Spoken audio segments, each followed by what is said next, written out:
چھینک پر الحمدللہ کہا سنت کے مطابق، اور آگے دعا دی یرحمک اللہ ویہدیکم اللہ ویصلح بالکم، اس سنت پر عمل کرنے سے اللہ نے امام ابو داؤد کو جنت دے دی، 1 ریال میں، 1 درہم میں۔ اور اب نہانے کی سنت پر عمل کرنے سے بھی جنت ملی ہے ایک امام کو۔ یہ بھی امام ابو داؤد اپنا قصہ بیان کر رہے ہیں، اور یہ امام احمد اپنا قصہ بیان کر رہے ہیں۔ امام احمد خود اپنا قصہ بیان کرتے ہوئے فرماتے ہیں، امام احمد ابن حنبل، کہ ایک دن میں کچھ دوستوں کے ساتھ کہیں جا رہا تھا، ساتھی جیسے دوست آپ کے ہوتے ہیں 5-6 آدمی جا رہے ہوتے ہیں، تمام دوستوں نے اپنے کپڑے اتارے اور نہانے کے لیے پانی کے تالاب میں داخل ہو گئے، سارے داخل ہو گئے نہانے کے لیے، گرمی ہوگی۔ جناب نبی کریم صلی اللہ علیہ وسلم کی حدیث ہے کہ جو شخص اللہ اور آخرت پر ایمان رکھتا ہے وہ حمام نہانے کی جگہ میں بغیر لنگی کے داخل نہ ہو، یعنی چادر باندھ لے، کپڑا باندھ لے، یعنی ننگا نہ نہائے۔ مقصد یہ ہے من کان یؤمن باللہ والیوم الآخر فلا يدخل الحمام الا بمیزر، جس کا اللہ پر ایمان ہے، حضور فرماتے ہیں، اور قیامت کے دن آخرت پر ایمان ہے، وہ ننگا نہ نہایا کرے۔ ادھر آؤ، آپ نہاتے ہو ننگا؟ ہاں ماشاءاللہ، سب بچے ننگا نہیں نہاتے، ہمارے چھوٹے چھوٹے بچے۔ اس کو یاد رکھنا، بڑے ہو کر بھی یاد رکھنا، اللہ کو ننگے ہو کے نہ دکھایا کرو، اللہ تو دیکھتا ہے ہر جگہ، چاہے ادھر اندھیرا بھی ہو پھر بھی اللہ دیکھتا ہے۔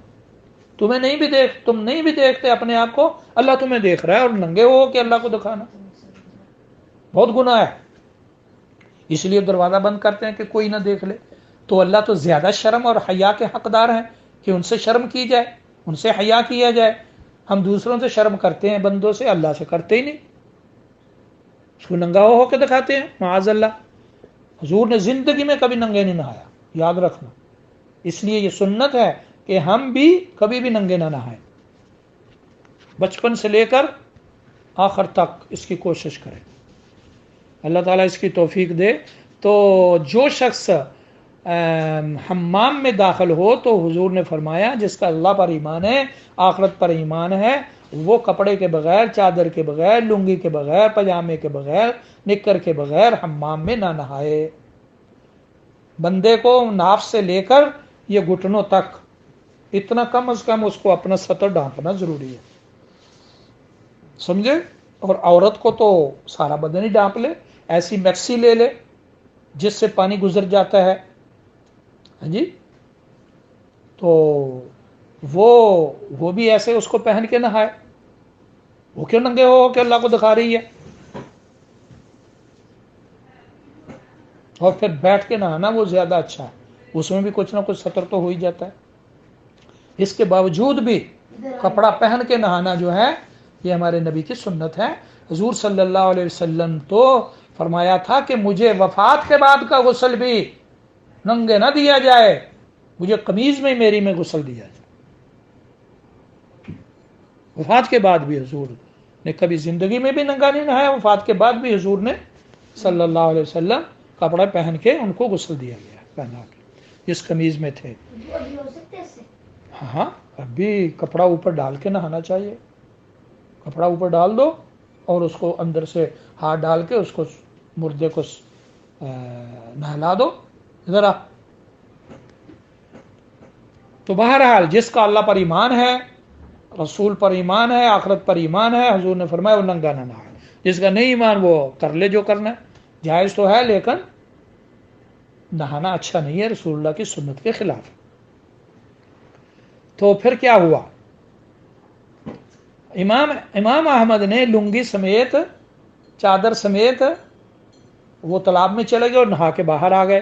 اسی رات انہوں نے خواب میں دیکھا کہ ایک کہنے والا ان کو کہہ رہا ہے، مجھے کہا ایک کہنے والے نے، اے حنبل کے بیٹے احمد، خوشیاں مناؤ، ان اللہ قد غفر لک باستعمالک السنہ، تو نے میرے نبی کی سنت کو، لنگی کو استعمال کیا نہانے کے وقت، اللہ نے تیری اس وجہ سے بخشش کر دی، اور ان قریب تو لوگوں کا امام بھی بننے والا ہے، لوگ تیری اقتداء کریں گے، تیرے پیچھے چلیں گے، تیرے مسائل پر عمل کریں گے۔ ہاں تو اسی وجہ سے ایسی باتوں سے ان کے